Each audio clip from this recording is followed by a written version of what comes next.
Hello everybody, and thank you for joining me for a long-awaited update to my Datsun 521 build.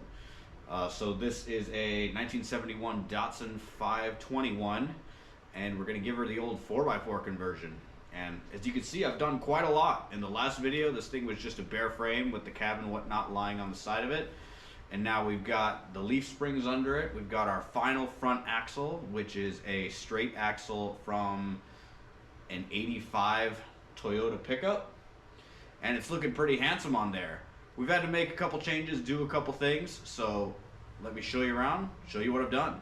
So we got our front axle leaves welded on very poorly. I know I'm not much of a good welder, and the neighbor offered to help me out. He's got a nice snap-on, he's got all kinds of cool projects, so I was like, sure, I'll bring it on over. But little did I know that the neighbor can weld even worse than I can. So here's a stitch weld. Oh, so shameful. Neighbors. Mine. Neighbors. Mine. Not great. I'm well aware that I can't really weld much better than go-kart weld, but I just had to get the welder out of the man's hand. Down here we have our beautiful Toyota straight axle that I got on the cheap. It has a broken Burfield and 488s, and I think it's welded.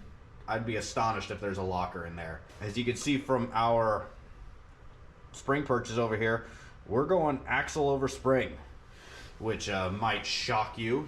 Since we're building a lifted truck, you might be thinking, well, why didn't you just go, axle under? And we tried that when we were messing around with things, and it just looked really tall, really goofy. These axles are only 55 inches wide, so it made it look really chicken-legged. So I think this is a much better planted look that I'm going for, and I think it'll suit this vehicle a lot better. So as a part of the axle move, I switched over to this style of wheel, which I'm not too sure what this is. I'm pretty sure it's a Gen 1 4Runner or Toyota pickup, and I think it looks super mean. I love it.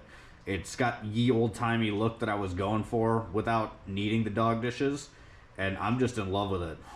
Rear wheel hasn't been changed, pure laziness. So she might look like she's sitting a little low in the back, but that's just because we don't have the motor in there just yet. The motor's still hanging from the ceiling, but I did suspend the motor from the frame, and this thing was almost perfectly level. So there is our mock-up block, a 1.9 Volkswagen diesel, a TDI, and we got our adapter mocked up there, as well as our transmission and transfer case hanging off the back. And I know it looks pretty like cup of kai right now, but when I had it mounted up in there the way it's looking like it'll go, I think we're gonna have to do pretty minimal floor cutting. So that's great, but that's still subject to change. So our cab is back on. We've got all of our cab mounts and whatnot that I'm gonna use all figured out, and those are nice and finalized. The body lines almost line up. And I went ahead and threw the seat back in, because having the seat back in means that I could sit in the car and go,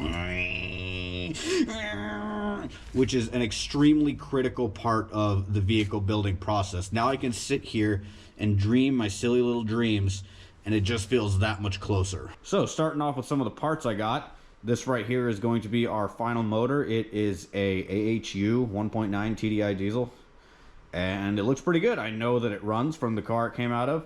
We're going to change this drive-by-wire over to a mechanical fuel injection system and pop her open, probably freshen her up a little bit, but I don't imagine I'm going to be doing a full rebuild. So one nice surprise that this motor came with is a T3 exhaust manifold, which is great. It means we could fit bigger, meaner, and just frankly more different kinds of turbos on this thing.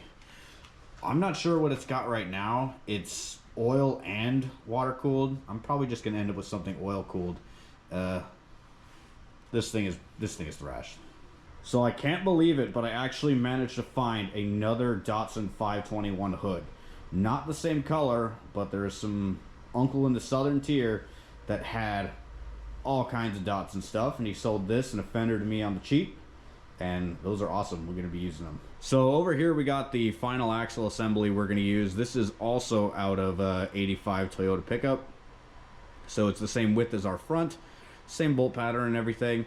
This one also looks like it was welded. Again, I'd be shocked if there's a locker in it, but it does look like there was some funny business done to it. So yeah, we're going to be going for a Toyota rear axle rather than the Datsun one.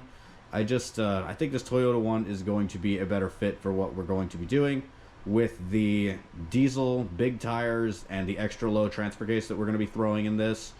They say you can pop the H190 Datsun differential with 300 foot-pounds, and once you do all the math, well, we'll be able to hit that.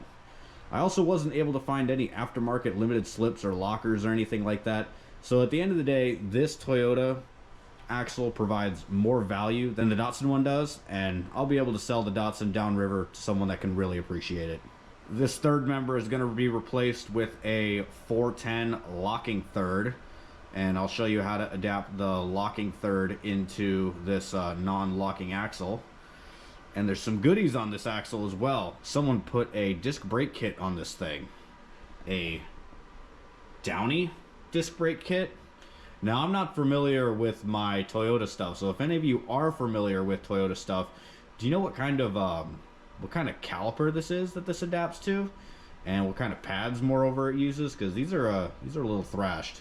They're definitely going to be replaced. So there you have it. That's everything that we've been doing on our Datsun 521 project. I know, as you can see from the stuff scattered all over the garage, we got a lot of irons in the fire, but making decent headway. I'm such a liar.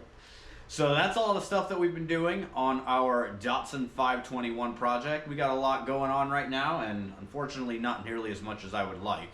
But with the Gambler 500 coming up this weekend, I've got a fresh injection of motivation to get this thing going. So stay tuned, and I'll give you an update in hopefully very soon. Take it easy. Shoots.